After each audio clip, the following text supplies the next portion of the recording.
Assalamualaikum warahmatullahi wabarakatuh.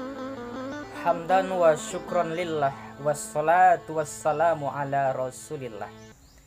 Teman-teman yang kami hormati, pada kesempatan kali ini kita akan sedikit mengenang bagaimana jasa-jasa Nabi Muhammad sallallahu alaihi wasallam. Nabi Muhammad diutus Allah di tengah-tengah masyarakat Arab yang disebut dengan zaman jahiliyah. Adapun yang dimaksud dalam hal ini bukanlah arti secara harfiah yang berarti bodoh, bukan. Tetapi karena keadaan manusia ketika itu telah jauh tersesat dari agama Allah. Mereka tidak lagi menyembah Allah, tetapi mereka menyembah berhala. Akhlak mereka telah rusak dan hukum rimba berlaku. Dalam kondisi demikian, pada tanggal 12 Rabiul Awal 571 Masehi, lahirlah seorang hamba pilihan, manusia pilihan dari pasangan Abdullah dan Siti Aminah. Abdullah artinya hamba Allah, Aminah artinya dapat dipercaya. Lahir anaknya bernama Muhammad yang artinya terpuji. Allah Subhanahu wa ta'ala berfirman di dalam Al-Quran surah Al-Anbiya ayat 107. A'udzu billahi minasyaitonir rajim. Bismillahirrahmanirrahim. Wa ma arsalnaka illa rahmatan lil alamin. Dan tidaklah kami mengutus engkau wahai Muhammad kecuali menjadi rahmat bagi seluruh alam. Setelah Nabi Muhammad diutus Allah, terjadilah perubahan yang besar di segala bidang kehidupan. Yang pertama, masyarakat penyembah berhala diajak supaya menyembah Allah Subhanahu wa ta'ala. Qul huwallahu ahad. Katakanlah wahai Muhammad, Allah itu Esa. Akidah inilah yang paling penting di dalam diri seseorang. Akidah itu diibaratkan sebagai pondasi di dalam sebuah bangunan. Coba kita perhatikan, jika pondasinya lurus, insya Allah bangunan yang dibangun di atasnya akan lurus. Jika pondasinya bengkok, maka bangunan yang dibangun di atasnya akan bengkok. Jika pondasinya rapuh, maka bangunan yang dibangun di atasnya juga akan mudah roboh. Agama adalah rem cakram di dalam kehidupan serta filter dalam menentukan pilihan. Kawan-kawan yang kami hormati.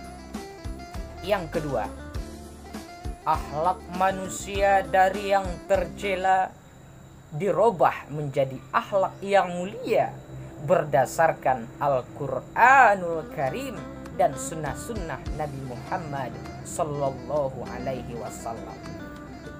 Akhlak inilah yang menjadi warna di dalam kehidupan kita. Al-adabu fauqal ilmi. Adab lebih utama dibandingkan ilmu. Percuma pendidikan tinggi, sekolah di sekolah yang terkenal, pergaulan bersama orang-orang berpendidikan, tetapi akhlak rendah itu percuma. Ketika pangkat jabatan tinggi, tetapi akhlak adab moralitas kita rendah, itu percuma.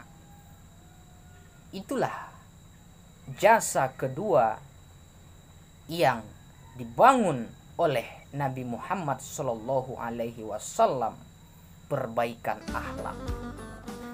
Yang ketiga, masyarakat diatur dengan hukum Allah yang mempunyai prinsip persamaan derajat.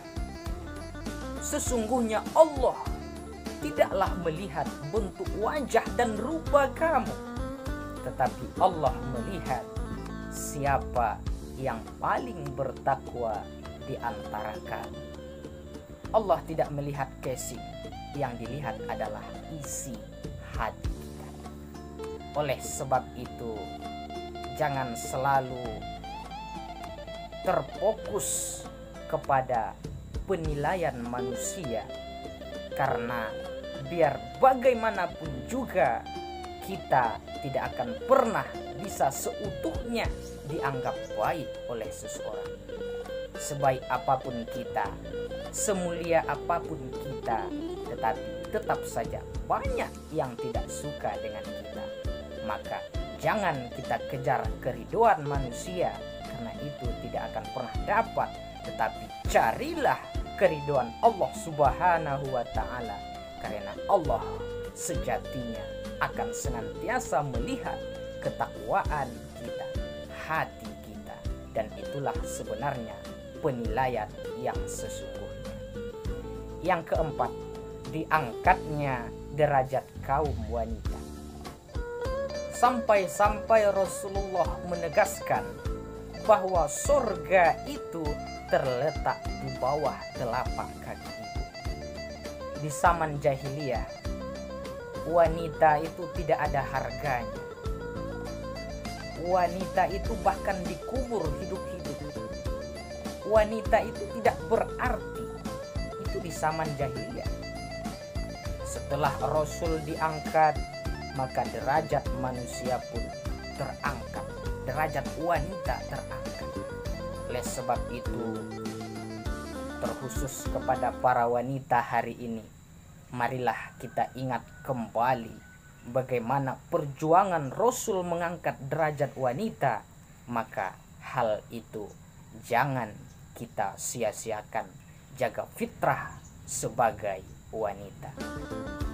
Teman-teman yang dimuliakan oleh Allah, semoga dengan mengenang kembali bagaimana perjuangan jasa-jasa Nabi Muhammad dapat menambah kecintaan kita kepada Nabi Muhammad Sallallahu Alaihi Wasallam.